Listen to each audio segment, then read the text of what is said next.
Welcome to the Resilient Mindset Podcast, an exciting new podcast by Resilience Queen, Justine Martin.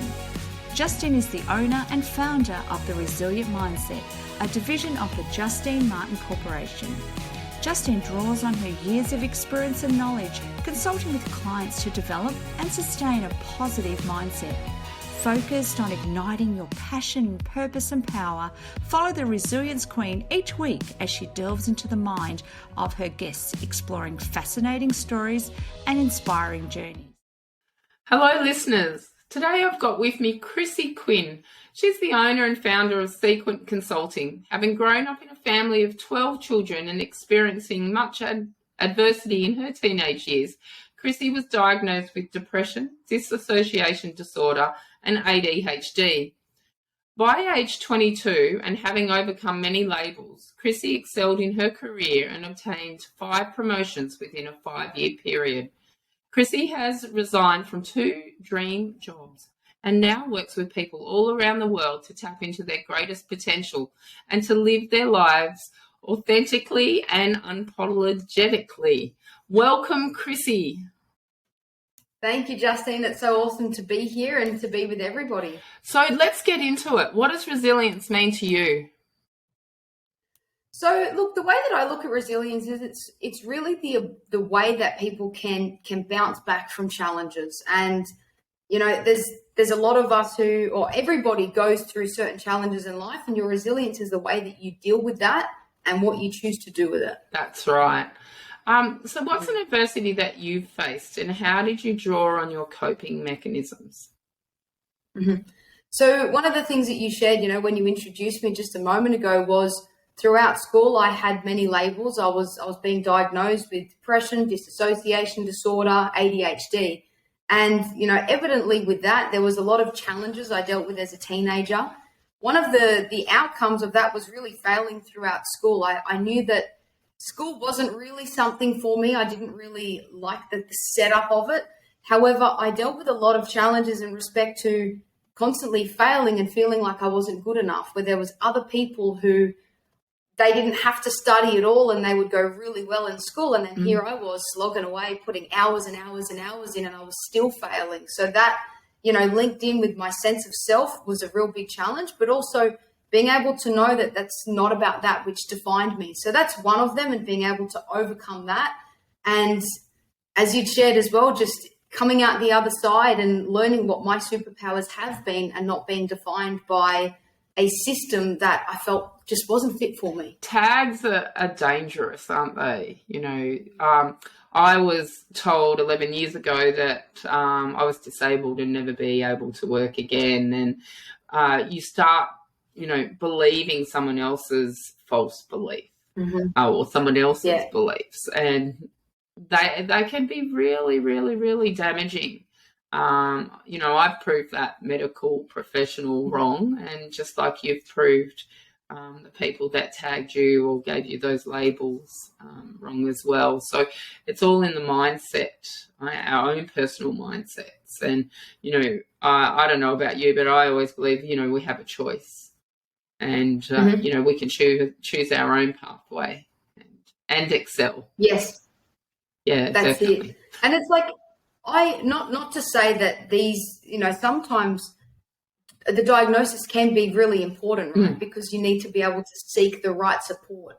And I want to share this from my perspective only, and this was my experience, was that when I was actually labeled with depression, I realized after that label, it got so much worse, because it's like I put myself in a bucket that I was like, I shouldn't be feeling this way, or I can't do this, or I should do this because this is what I've been told that I have, rather than realizing what is it that I want and choose to do. And that's what I did over a period of time. Was back then I looked at it as inspiring quotes or something that's motivation or positive thinking.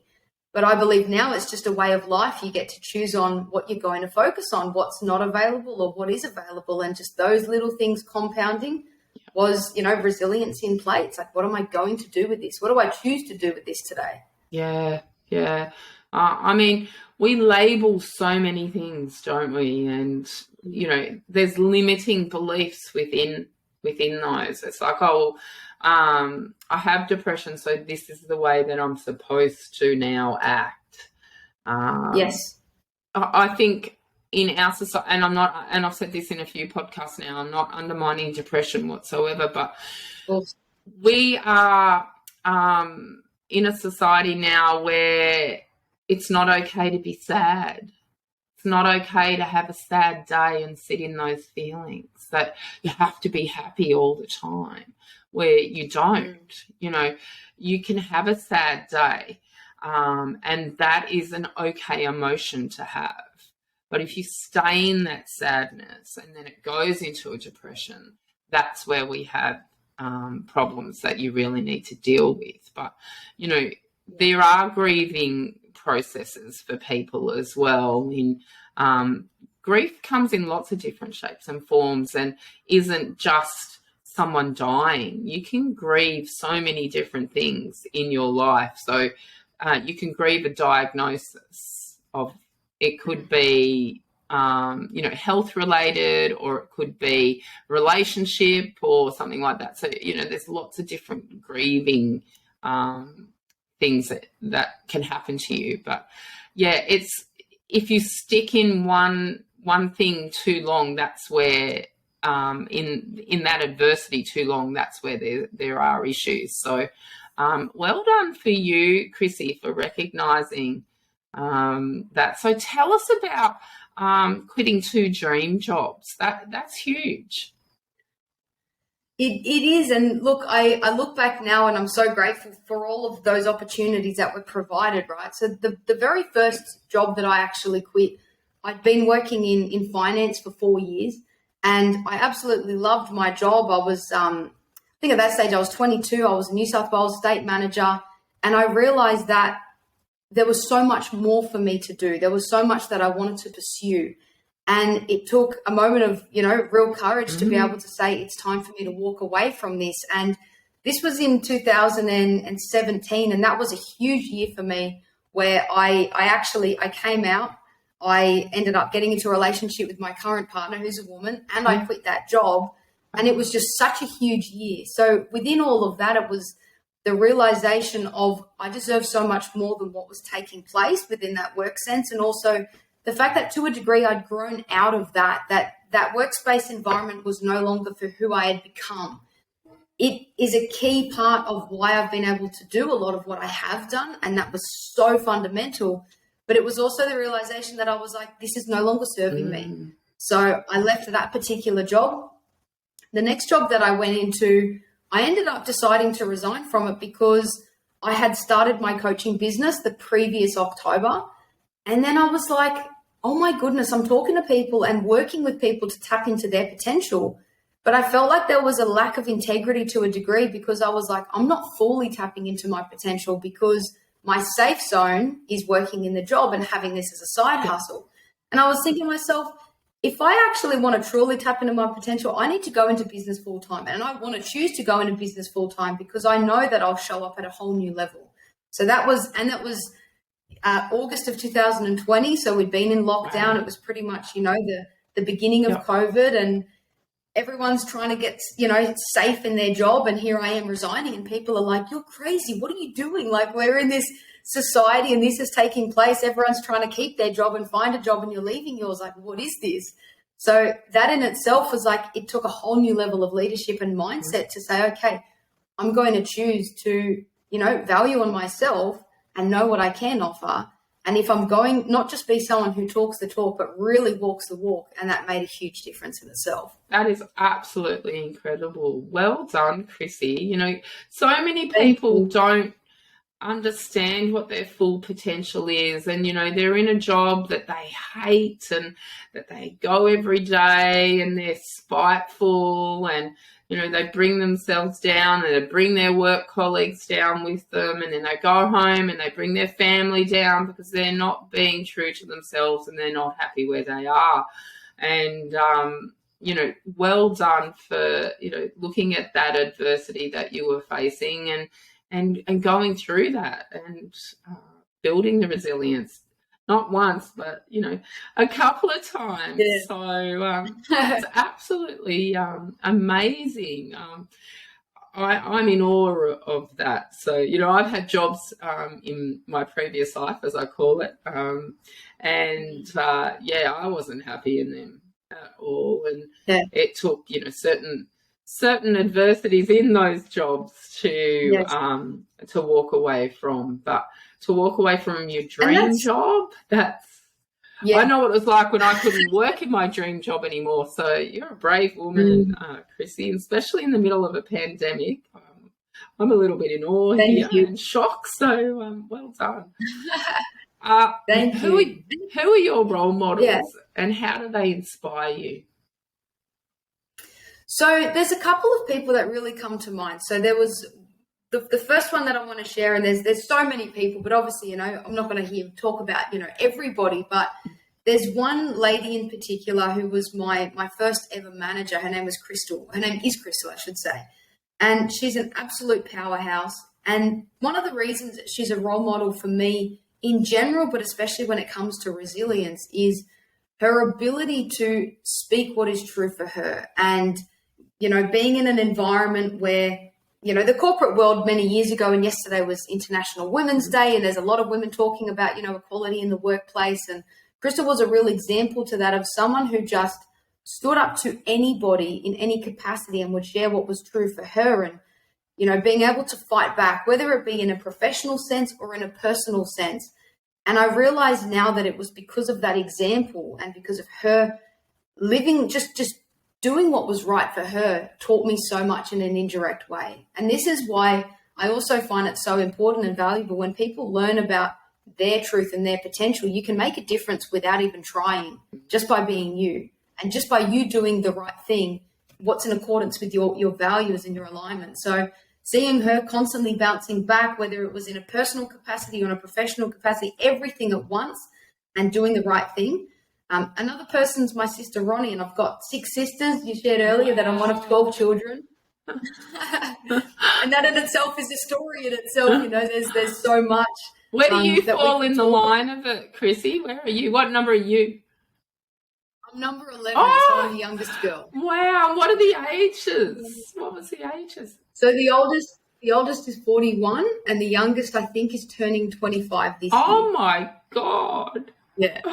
I've got one brother, and he's 10 months and 3 weeks younger than me, and we fought like cat and dog growing up. We're a bit better nowadays. We live in different states of Australia, but 12 of you. Oh, my God. I know.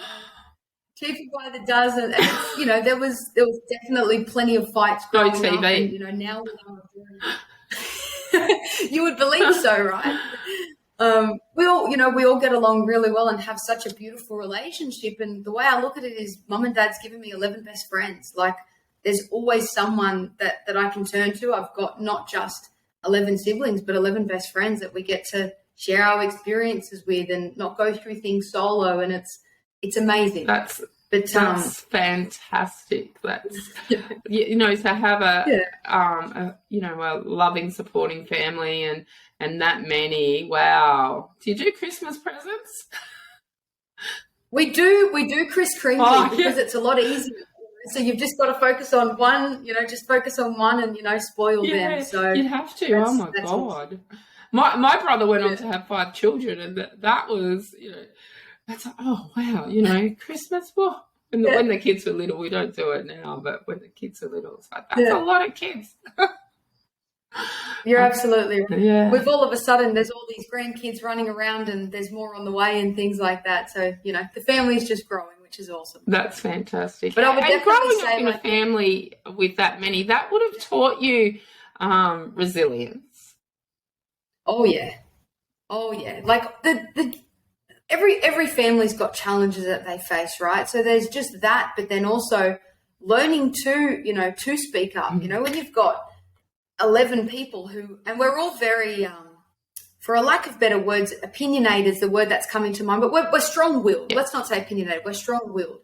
So when you're growing up in a family where people are strong-willed, and my dad was in the army, so we had a bit of a tight ship running for the vast majority of the time, but learning to speak your own. And I realized that some of the challenges that I may have faced in a work sense, and my very first job ever was at a chicken shop. And there was a lot of similarities between my dad and the man who worked there. And sometimes we bashed heads with each other, but I realized that I wouldn't have been able to deal with that if I hadn't experienced some of the stuff, growing up in our home and things like that, or, doing like being a team player, because when you're living with 14 people in a house, you can't just leave your stuff everywhere. There's certain things that you learn to do, you know what I mean? And it's different. So plenty of resilience growing up, that's for sure. Oh my gosh, I'm just thinking of the washing. My poor mum. Yeah, just cook. My poor mum. All of my stuff. Oh my God. Yeah. Oh my God. So we all had jobs, we had chores growing up. Yeah. We all had different things to do, and that even in itself has taught me so much about a good work ethic. And you know what? When I left these two jobs, there were some people saying, Chrissy, you're 22, you're a state manager. Why are you leaving your job? Or Chrissy, you've been working in this place that's an Australian company. Yep. You're doing great there. You've got a team of 15. Why are you leaving your job? The way that I looked at it is I was like, what's the worst that could happen? I live in a country of Australia. The worst that would happen is I would have to go and get another job. And that's just me facing my own demons, per se, or my own ego to say, if this business doesn't work, or if I realize that when I make this decision, it wasn't the right one, not looking at it as a failure, but what can I learn from this? What can I do? What can I experience instead? And growing up in the family with 12, 12 kids and whatnot, learning about those jobs, like Dad taught us about having a good work ethic just by his example, but also by assigning us jobs. Do you know what I mean? So it's like through that, I was like, what's the worst that's going to happen? I make this decision. If it's the wrong one, I'm going to learn something. So let's quit my job. Let's go into business and see what happens. Isn't it amazing? Like, people are quick to point out the negatives of what could go wrong, but not the positives of what you're actually doing. And that just annoys me. It's like, you can't do that. But why can't I? That's why? Your false belief. That's not mine.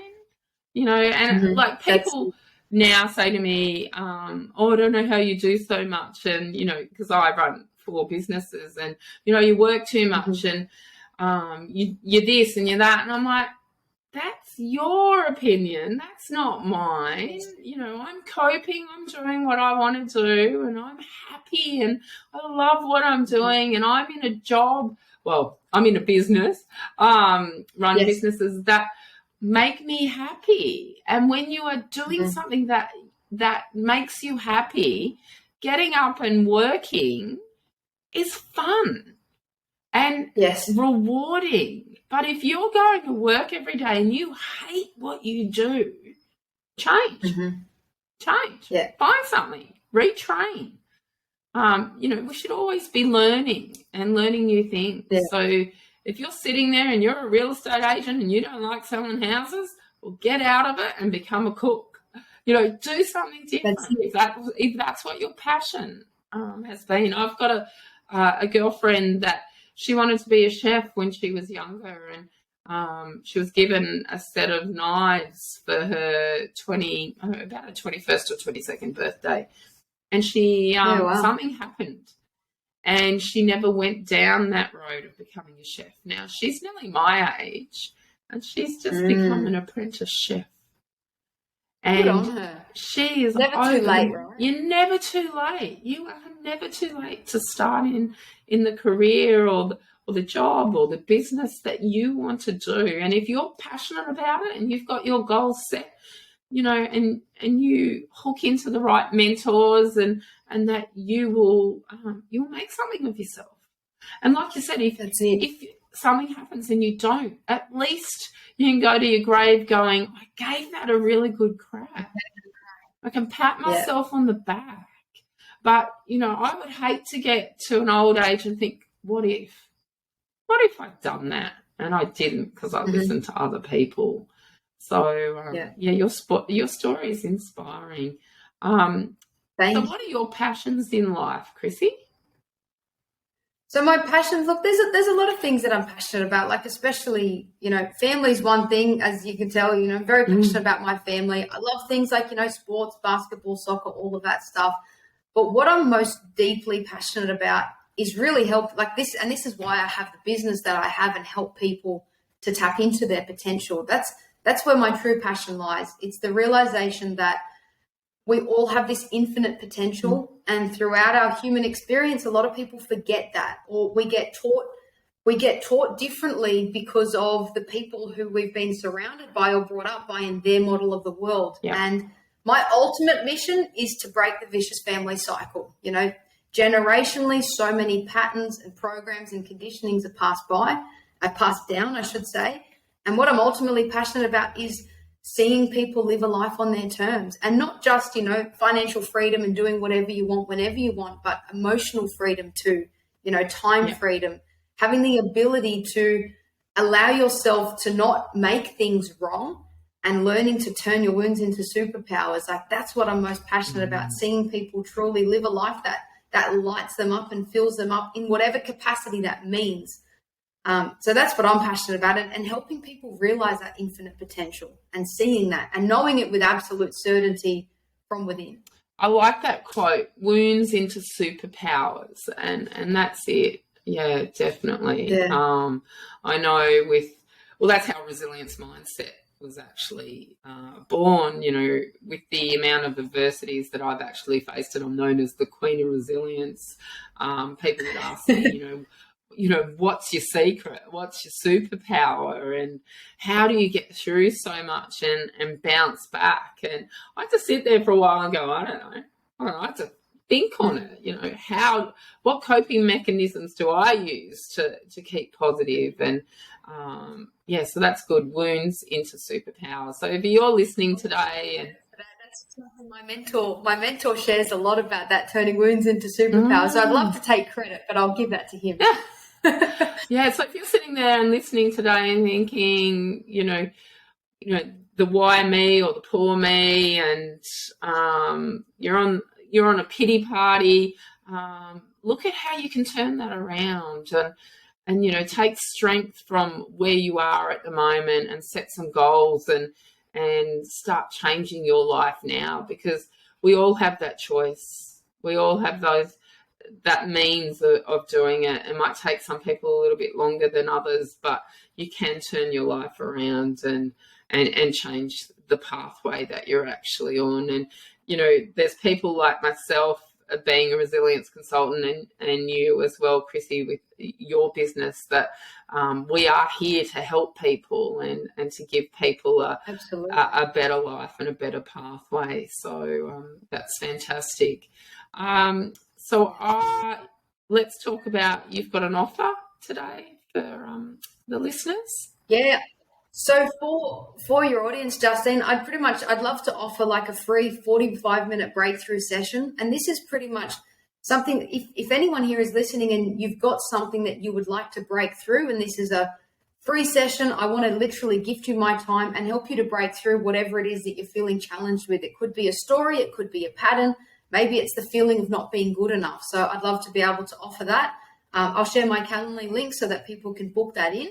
And then, we can have a conversation and connect. Would love that. Awesome. We'll put your link into the bio section of the podcast, people. So that's very generous of you today, Chrissy, to do that. Thank you. So I've got a couple of quick questions that you don't know about of these ones. Absolutely. Pineapple on pizza, yes or no? Yes. Yay! I'm keeping a tally now. I think it's 16 yes and 1 no. Okay. Tea, coffee, hot chocolate, or wine? Oh, coffee and wine. Oh, red or white? Let's go for those two. Red. Nice. I'm a red girl as well. How do you have your coffee? I like a piccolo. Not like normally just a piccolo, or like a strong latte. No sugar. It's got to be white. No sugar. Can't ruin beautiful coffee with sugar. What's your favourite music? My favourite music. Look, I'm so diverse with music, but I really love trance was the first thing that came to mind because it's a way that I can just get into a beautiful state. But music, I'm so diverse with it. Dad was a music teacher. He was also in the army, and I grew up listening to all sorts of stuff. I'll sometimes go from listening to opera to listening to rap, back-to-back songs. So it just jumps depending on how I'm feeling at the time. Yeah, definitely. Well, so not the rap. That's probably about the only thing that I'm not into is rap, but everything else, definitely. What's your favourite food, Chrissy? Favourite food? I absolutely love Brazilian food. I love Thai as well. Nice. Can't go wrong with a good Brazilian feed, though. Let's get real. I don't think maybe once or twice I've had Brazilian. Okay. Loo paper, forwards or backwards? Loo paper, forwards or backwards? Yeah. How does your toilet paper hang? Forwards. Yeah, forwards. Awesome. Yeah. She had to think on that one, listeners. Yeah. I was like, what's loo paper? And then I was like, oh, yeah, toilet paper. Toilet paper, loo paper. Yeah, definitely forwards. I'm one of these people that goes in and turns it around. It's the wrong Turns it around? Me too. I thought I was the only one. Oh, no, there's quite a few of us, so I'm learning. How do you do the nice little triangle when you've got guests coming if it's going down the back way? So I know, right? I know. So, okay. So how can people contact you, Chrissy? So the main platform that I'm on is on Facebook. So if people just like to search my name, Chrissy Quinn. I've also got my business page, which is Sequin Consulting, which I believe will be in the bio. So yes, that's the main one that I use. I'm a big fan of Facebook, so I would definitely say on there. And so where do you see the future taking you? Oh, the future. This is exciting. So the future for me or for the business or both? Both. Let's talk about both. For both. Okay, so back in 2020, I had plans to move to Bali for 3 to 6 months. So now that we've kind of passed this key COVID period, my overall goal is to kind of live a nomad lifestyle for a little bit of a time. So kind of working with my partner at the moment is how to make that work. And that's one of the things that I love about this particular business itself is I know on a personal sense, I'm going to learn so much. And on a business sense, I can go anywhere and still run the business as per normal, which is amazing for the location-free style. Also running, retreats about authenticity and being unapologetic and tapping into your power, doing those from all around the world. At the moment, we've had it near Sydney, and then we've got one in June in Byron Bay, which is amazing. And the long, long, long goal is, doing public speaking in front of thousands of people. So that's where I'm heading into the future. It started off small. The last 2.5 years has been amazing and really just growing and, building genuine relationships and helping people tap into their power. That's fantastic. So that's it in the long scale. That's fantastic. And it is really important to have those dreams and goals and the long-term goals as well, because, that gets you out of bed every day and makes you excited. Absolutely. So, and knowing as well, like the vision is so much bigger than me, but it starts with me. And that's with everybody. Your vision is always going to be so much bigger than you, especially when you realize what it is that you want and know that, deep fulfillment, I believe, comes from helping other people, but it starts with you.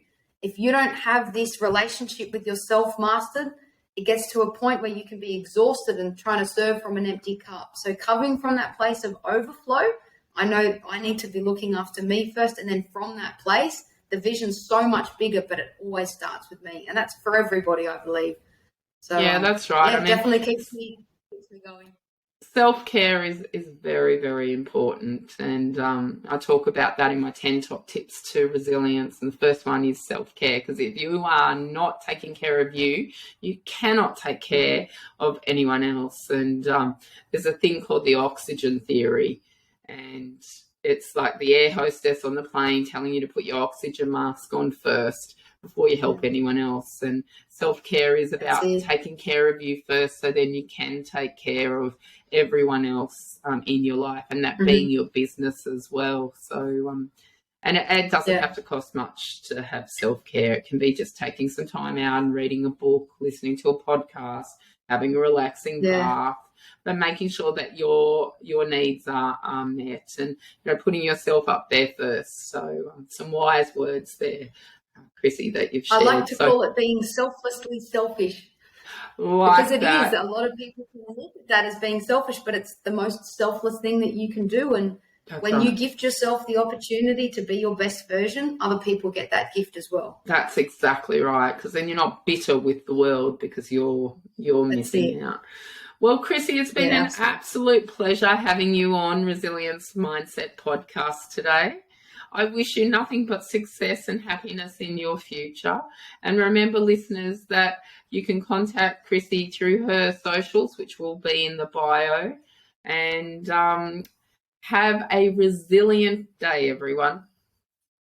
Thank you so much, Justine. Really appreciate the invite. You're welcome. We hope you enjoyed the Resilience Mindset Podcast.